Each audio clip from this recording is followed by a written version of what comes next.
Hello, students.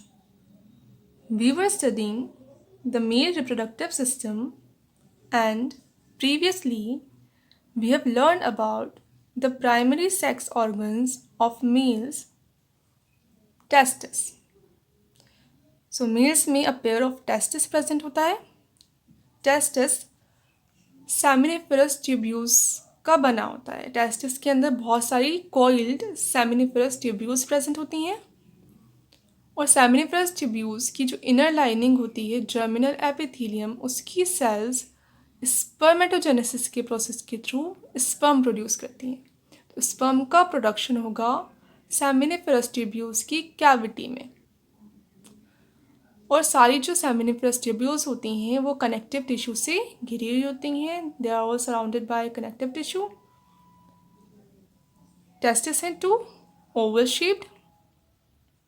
आप सारी जो सेमिनिफरस ट्यूब्यूल्स हैं वो आगे जाके और डक्ट्स में खुलती हैं और क्या बनाएंगी, डक्ट सिस्टम बनाती हैं. तो प्राइमरी सेक्स ऑर्गन्स हैं टेस्टिस. इसके बाद आएंगे सेकेंडरी सेक्स ऑर्गन्स या accessory sex organs. Accessory sex organs भी 2 क्लासेस में डिवाइडेड है, accessory duct system and accessory glands. तो आगे जो बनेगा वो होगा पूरा डक्ट्स का सिस्टम, एक्सेसरी डक्ट सिस्टम. ये सारी जो सेमिनिफरस ट्यूब्यूल्स हैं जिनके अंदर स्पर्म्स प्रेजेंट हैं. अब वो स्पर्म्स जो सेमिनिफरस ट्यूब्यूल्स के अंदर प्रेजेंट हैं वो इमेच्योर होते हैं, एक्टिव नहीं होते, मोटाइल भी नहीं होते, मूवमेंट नहीं कर सकते. अब पहले क्या होगा, जो सेमिनिफरस ट्यूब्यूल्स हैं वो ग्रुप्स में किसके अंदर ओपन होंगी, रेटी टेस्टिस में. ग्रुप है सेमिनिफरस ट्यूब्यूल्स का, वो किस में ओपन हुआ, रेटी टेस्टिस में. रेटी टेस्टिस होती हैं थोड़ी वाइडर ट्यूब्स, कोई स्पेशल डिस्टिंक्ट नहीं होती हैं वो ज़्यादा, बस थोड़ी वाइडर होती हैं. तो group of seminiferous tubule open होगा रेटी टेस्टिस में. फिर second group of seminiferous tubule एक ही टेस्टिस का ओपन हो जाएगा दूसरी रेटी टेस्टिस में. थर्ड ग्रुप थर्ड रेटी टेस्टिस में ओपन हो जाएगा. ऐसे ही सेमिनिफरस ट्यूब्यूल्स अलग अलग रेटी के ग्रुप्स अलग अलग रेटी टेस्टिस में ओपन हो. अब ये जो रेटी टेस्टिस हैं, अब ये भी ग्रुप्स में फिर किस में ओपन होंगी, वासा एफ्रेंशिया के अंदर. तो पहले तो हैं सेमिनिफरस ट्यूब्यूल्स, वो बहुत ही थिन होती हैं, वो ग्रुप्स में ओपन होंगी किस में, रेटी टेस्टिस में.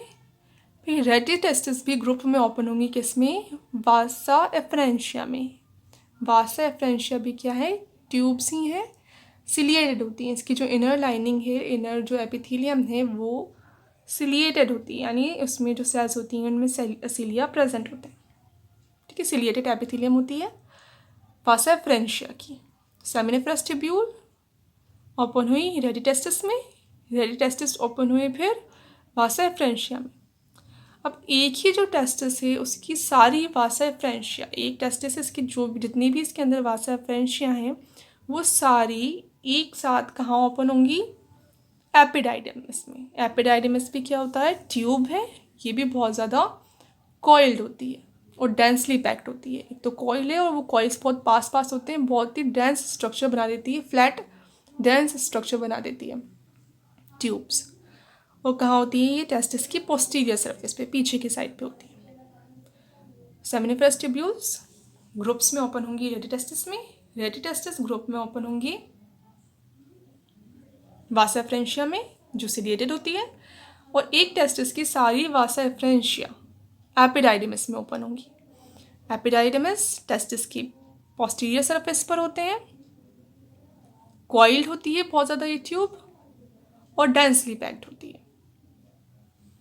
अब यहाँ पे थोड़े टाइम तक जो स्पर्म्स हैं वो स्टोर होके रहते हैं. एपिडाइडिमस का क्या फंक्शन है, एपिडाइडिमस स्टोर करके रखता है स्पर्म्स को, इमेच्योर स्पर्म्स को टेम्परेरीली, बहुत ज़्यादा टाइम तक नहीं करता, थोड़े टाइम के लिए करता है. अब इस टाइम में जब तक कहाँ है स्पर्म्स एपिडाइडिमस के अंदर हैं, तब क्या होता है, उनमें मैच्योरेशन का प्रोसेस होता है, वो मैच्योर हो जाते हैं धीरे धीरे. और साथ में उनकी एबिलिटी टू मूव भी इंक्रीज़ हो जाती है, वो मोटाइल हो जाते हैं. और साथ में उनकी capacity to fertile an ovum, उनकी कैपेसिटी भी इंक्रीज़ हो जाती है ओवम को फर्टिलाइज़ करने की. अगर जो स्पर्म्स कहाँ प्रेजेंट है, टेस्टिस के अंदर प्रेजेंट है, डेटी टेस्टिस के अंदर प्रेजेंट है, या वासा या फ्रेंशिया के अंदर प्रेजेंट है, वो उनका अपन चाहें कि वो फर्टिलाइज़ करें ओवम को, तो उनमें कैपेसिटी नहीं होती कि वो ओवम को फर्टिलाइज़ कर पाएँ। कहाँ जाएंगी वो, एपिडाइडिमिस में जाएंगी, वहाँ थोड़े टाइम तक स्टोर होंगे और मैच्योर होंगे, तब जाके वो कैपेबल हो पाएंगे कि वो ओवम को फर्टिलाइज कर दें। सो द प्रोसेस ऑफ और the capacity of sperms to fertilize an ovum is known as capacitation.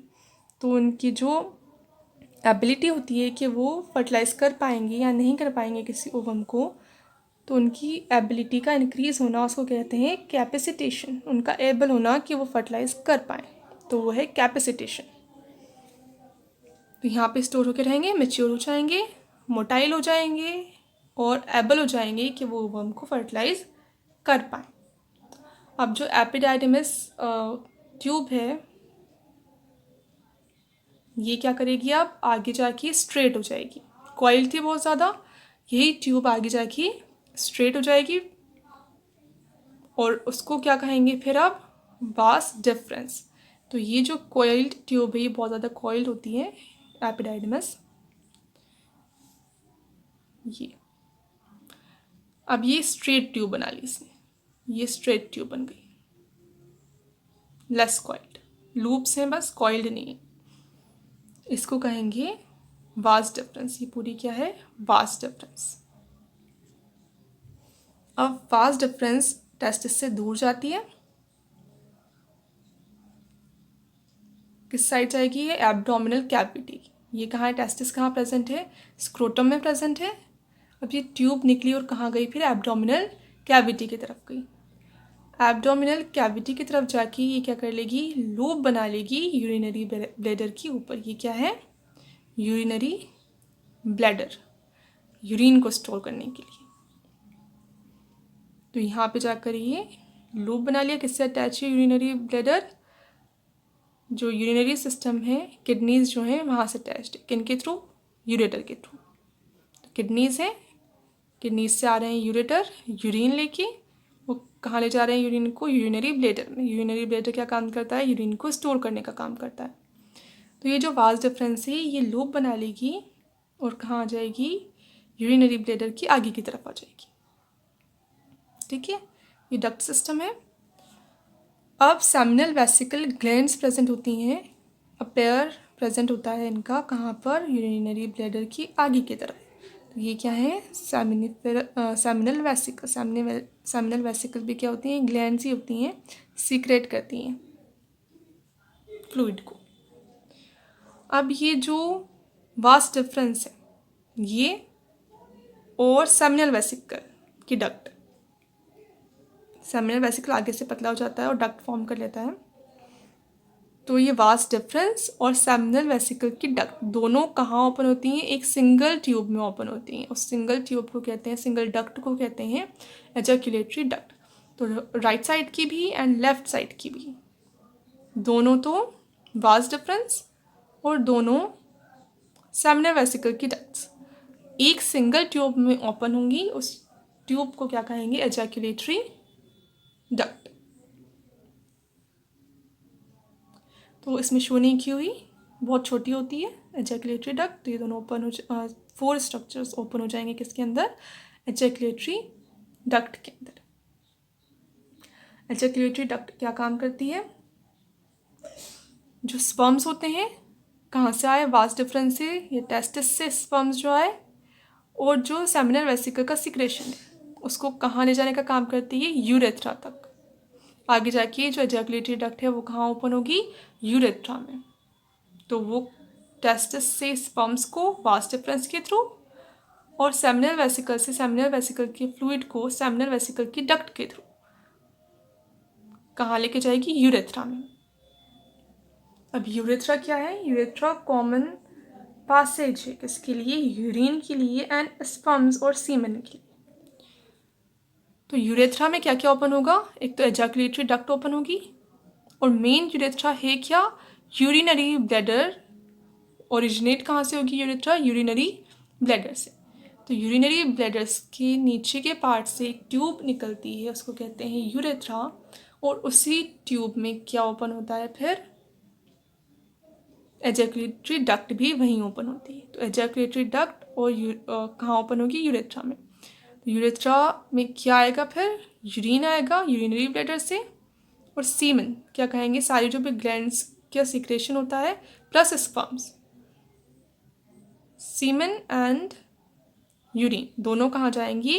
Urethra में। तो urethra is the common passage for urine and semen. अब यूरेथ्रा आगे जाके एक ओपनिंग के थ्रू एक्सटीरियर एनवायरनमेंट में open होती है, और उस जो ओपनिंग है उसको कहते हैं यूरेथ्रल मीटस। तो ये पूरी है यूरेथ्रा। यूरेथ्रा कहाँ ओपन हुई? एक ओपनिंग के थ्रू बाहर ओपन होगी, इस ओपनिंग को कहेंगे urethral meatus. Meatus meaning an opening. The meaning of meatus is opening और पोर।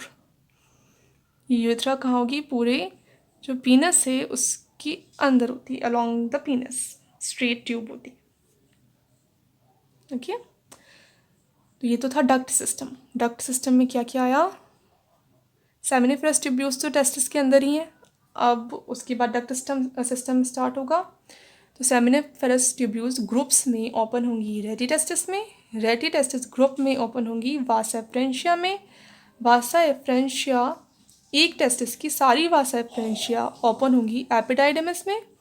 एपिडाइडमिस आगे जाके बनाएगा वास डिफरेंस।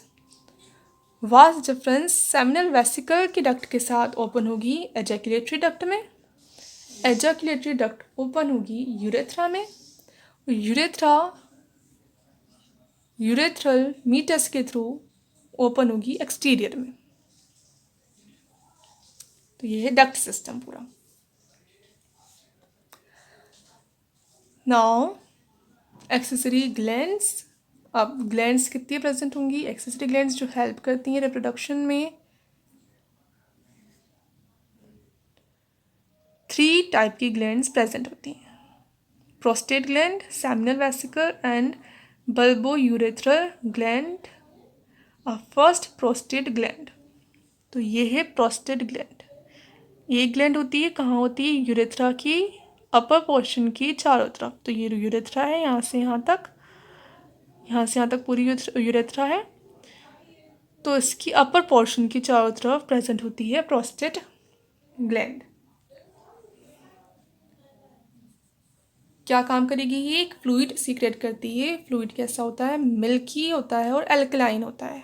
उसका कलर होता है मिल्की, मिल्क लाइक, और वो कैसा होगा? एल्कलाइन होगा। उसके अंदर क्या क्या प्रेजेंट हो सकता है? लिपिड्स प्रेजेंट हो सकते हैं, सिट्रिक एसिड प्रेजेंट होता है, और एंजाइम्स प्रेजेंट होते हैं।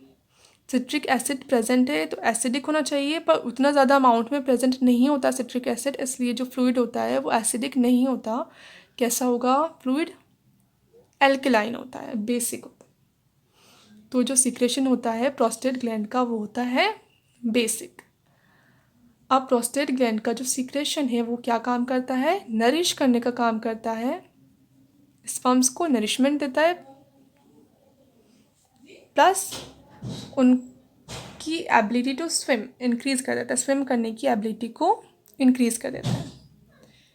क्या क्या फंक्शन करेगा? एक तो नरिश करेगा स्पर्म्स को, और उनको एक्टिव बनाएगा और ज़्यादा, ताकि वो और ज़्यादा मोटाइल हो जाएं और अच्छे से मूव कर पाएँ। साथ में ये जो वजाइना का मीडियम है, एसिडिक मीडियम, उसको भी न्यूट्रलाइज करने का काम करता है। पूरा जो सीमन है, सीमन क्या? सारी ग्लैंड्स का सीक्रेशन प्लस स्पर्म्स, उसका 20 to 30% पार्ट क्या बनाएगा? प्रोस्टेट ग्लैंड का सीक्रेशन। Second, seminal vesicle. तो एक पेयर प्रेजेंट होता है सेमिनल वेसिकल का। ये सीक्रेट करते हैं म्यूकस को प्लस वाटरी एल्कलाइन फ्लूइड। इनसे जो एल्कलाइन फ्लूइड सीक्रेट होता है वो कैसा होता है? वाटरी होता है, वाइट नहीं होता, मिल्की नहीं होता, वाटरी होता है। प्लस उसमें म्यूकस भी प्रेजेंट होती है। जो सीक्रेशन होता है उसमें म्यूकस भी प्रेजेंट होती है। प्लस मेन चीज़ जो है सेमिनल वेसिकल की सिक्रेशन में कि उसमें फ्रक्टोज प्रेजेंट होता है। फ्रक्टोज क्या काम करता है, स्पर्म्स को एनर्जी प्रोवाइड करता है। स्पर्म्स को नरिशमेंट चाहिए, एनर्जी चाहिए। नरिशमेंट तो प्रोस्टेट ग्लैंड के सिक्रेशन ने दे दी, अब एनर्जी चाहिए तो एनर्जी कौन देता है उनको, फिर ये फ्रक्टोज जो प्रेजेंट है सेमिनल वेसिकल के सिक्रेशन में वो देता है। ये क्वेश्चन इंपॉर्टेंट है, आता है बहुत बार। फ्रक्टोज कहाँ प्रेजेंट होता है, तो सेमिनल वेसिकल की सिक्रेशन में फ्रक्टोज प्रेजेंट होता है। Next, bulbourethral glands. Bulbourethral glands को और क्या कहते हैं, कॉपर्स ग्लैंड्स। साइंटिस्ट ने डिस्कवर किया था तो उनके नेम पर कह देते हैं कॉपर्स ग्लैंड्स, या पे कहते हैं इनको फिर बल्बोयूरेथ्रल ग्लैंड। कितनी होती हैं, ये भी 2 होती हैं। कहाँ प्रेजेंट है, ये प्रोस्टेट ग्लैंड के नीचे, तो ये प्रोस्टेट ग्लैंड है पूरी, इसके नीचे 2 ये बल्ब लाइक जो होते हैं स्ट्रक्चर, राउंड पी शेप्ड, ये 2 हैं ग्लैंड्स, ये हैं बल्बोयूरेथ्रल ग्लैंड्स। तो यूरेथ्रा के पीछे की तरफ और प्रोस्टेट ग्लैंड के नीचे की तरफ प्रेजेंट होती हैं बल्बोयूरेथ्रल ग्लैंड। ये भी क्या सिक्रेट करेंगी, म्यूकस प्लस अल्कलाइन फ्लूइड। क्या काम करेगा, ये ल्यूब्रिकेट करने का काम करता है पीनस को, एंड वही जो है एसिडिक, जो अगर एसिड्स प्रेजेंट है तो उनको न्यूट्रलाइज करने का काम करता है। नाउ थर्ड, एक्सटर्नल जेनेटिलिया और पीनस। जो एक्सटर्नल जेनेटिलिया है मेल्स में,